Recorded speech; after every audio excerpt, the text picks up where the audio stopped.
भेड़िया part 1। Sameer और अमृता की शादी हुई। उनकी शादी अरेंज मैरिज थी।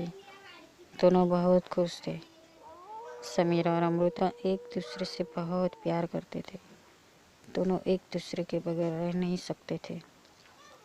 लेकिन समीर ठीक नहीं था। उसकी तबीयत कुछ ठीक नहीं रहती थी। उसे अपने शरीर में अजीब सा एहसास हो रहा था। लेकिन समीर को कुछ समझ में नहीं आ रहा था। समीर अपनी तबीयत को लेकर बहुत परेशान था। उसकी तबीयत और बिगड़ रही थी।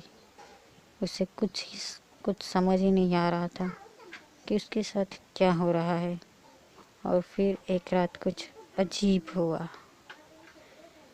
उस रात अमृता घर पे नहीं थी। वो अपनी सहेली की शादी में गई थी। वो 2 दिन बाद आने वाली थी। पूर्णिमा की रात थी। चांद अपनी चांदनी को पूरी तरह से धरती पर फैला रहा था। उस रात समीर के साथ अजीबोगरीब घटना हुई। आधी रात को समीर की नींद उड़ गई। उसके साथ कुछ अजीब हो रहा था। समीर के हाथ पैर के नाखून लंबे और नुकीले हो गए। पूरे शरीर पर बाल निकल रहे थे। उसके दांत बड़े हो गए और भेड़िए की आवाज़ निकालने लगा। समीर बुरी तरह से भेड़िया बन गया और वो खिड़की से बाहर निकल गया। भेड़िया शहर के सुनसान रास्तों पर घूम रहा था और भेड़िए की आवाज़ निकाल रहा था। उसे कुछ याद नहीं था कि वो एक इंसान है। सामने एक बाइक आ रही थी। उस पर 2 लोग सवार थे। भेड़िए ने उन पर हमला कर उन दोनों बाइक सवार को घायल कर दिया। इस तरह उसने कुछ और लोगों पर भी हमला किया और वो आगे चला गया। सुबह होते ही समीर अपने इंसानी रूप में वापस आ गया और वो बेहोश हो गया। सूरज की किरणें समीर पर पड़ी तो उसकी आंखें खुल गई। उसने देखा कि वो शहर से दूर जंगल में था। समीर बोल पड़ा, अरे मैं यहाँ कैसे आ गया। इतना कह के वो सोचने लगा कि उसके साथ क्या हुआ था। लेकिन उसे कुछ याद नहीं आ रहा था। सोचते सोचते वो अपने घर की ओर निकल पड़ा।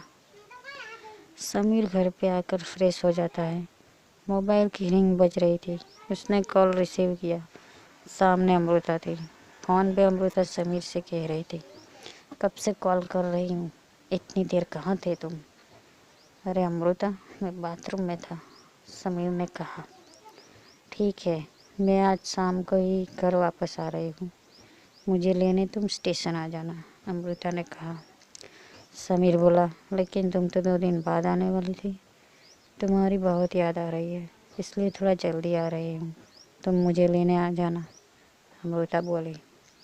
ठीक है, फ़ोन रखता हूँ। इतना कह के समीर ने फ़ोन रख दिया। समीर सोच रहा था कि रात को ऐसा क्या हुआ कि वो जंगल में पहुँच गया। लेकिन उसे कुछ याद नहीं आ रहा था। उसने टीवी ऑन किया। टीवी पे न्यूज़ आ रही थी कि कल रात भेड़िए ने कुछ लोगों पर हमला किया और उन्हें घायल कर दिया। समीर यह न्यूज़ देखकर स्तब्ध हो गया। उसे धीरे धीरे याद आने लगा कि रात को कैसे वो भेड़िया बन गया, लोगों पर हमला किया था। उसे सब याद आ गया। समीर डर गया था कि अब क्या होगा। जब अमृता को ये पता चलेगा तो क्या होगा। कहीं अमृता उसे छोड़ ना दे। शाम को अमृता को स्टेशन से ले आया। रास्ते में अमृता से ज़्यादा बात भी नहीं की। वह डरा हुआ था। अमृता थकी हुई थी। घर आते ही सो गई। लेकिन समीर जाग रहा था। रात काफ़ी बीत चुकी थी। समीर को फिर से वहीं दोहरा पड़ने लगा। वह फिर भेड़िया बन गया और लोगों पे हमला करने लगा। हमला करते करते भेड़िया जंगल में पहुंच जाता। सुबह फिर से समीर इंसान बन जाता। ऐसा हर रात होने लगा। अमृता को समीर के बारे में कुछ पता नहीं था। शहर में अफरा तफरी मची थी। टीवी और अखबार में हर दिन भेड़िया की न्यूज़ आती थी। रात को भेड़िया लोगों पे हमला करता था। लोग डरे हुए थे। अमृता भी डर गई। समीर को रात में कहीं जाने से मना कर दिया। लेकिन उसे ये पता नहीं था कि भेड़िया तो खुद समीर ही है। कुछ दिन बीत गए। समीर रात को भेड़िया बन के लोगों पे हमला करता रहा। अमृता को कहीं घूमने जाना था। वो समीर को कहीं घुमाने ले जाने के लिए कहने लगी। समीर मना कर रहा था। उससे डर था कि अमृता को उसके बारे में पता चल गया तो क्या होगा। अमृता जिद करने लगी। आखिर समीर मान गया और वो दोनों शहर से दूर घूमने के लिए चले गए। पूरा दिन घूमते रहे। कब रात हो गई उन्हें कुछ पता नहीं चला। वो दोनों होटल में आ गए। रात को समीर अमृता से दूर जाने की कोशिश करने लगा, लेकिन अमृता उसके पास ही रही। आधी रात बीत गई। समीर के अंदर का भेड़िया धीरे धीरे जागने लगा। समीर अमृता के सामने ही भेड़िया बन गया। अमृता ये देख के बहुत डर गई। डर के मारे वो चीख पड़ी। भेड़िया ने उस पर हमला करने की कोशिश की, लेकिन अंदर बसे समीर ने रोक लिया।